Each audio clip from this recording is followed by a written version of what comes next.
Bu musiqi 2-ci Qarabağ müharibəsində qəhrəmancasına şəhid olmuş Xudiyev Samir Səmədoğluna ərmağan edilir.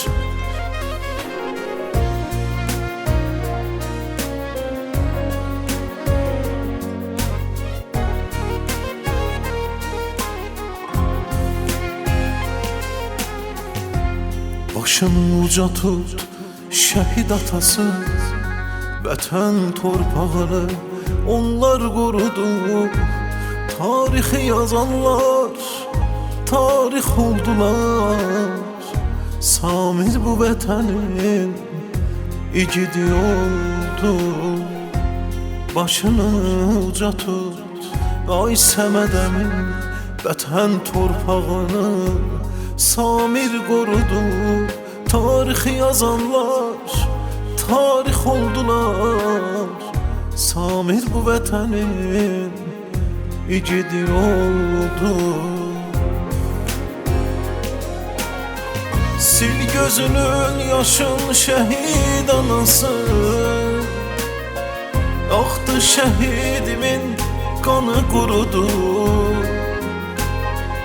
Vətən torpağını azad etdilər. Samir bu vətənin igid oldu. Sil gözünün yaşın şəhid anası, axdı şəhidimin qanı qurudu. Vətən torpağını azad etdilər. Samir bu vətənin igid oldu.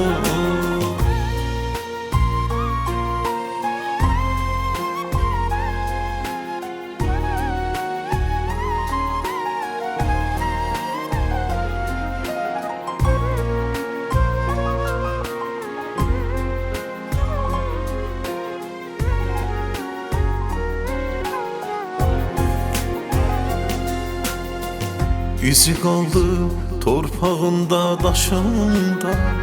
Getdikləri bu yol haqqın yoludur. Məqama yüksəldi cavan yaşında. Samir bu vətənin igid oğludur. İzi qaldı torpağında, daşında. Getdikləri bu yol haqqın yoludur. Məqama yüksəldi cavan yaşında. Samir bu vətənin igid oğludur.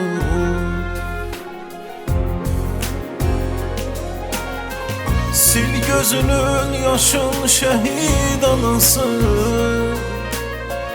axdı şəhidimin qanı qurudu. Vətən torpağını azad etdilər. Samir bu vətənin igid oldu. Sil gözünün yaşın şəhid anası, axdı şəhidimin qanı qurudu.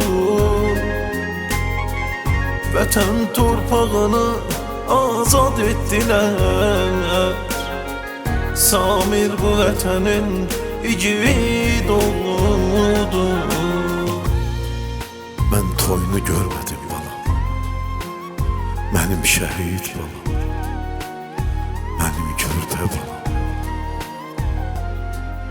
Cənnətdə qovuşarıq balam, yat məzarın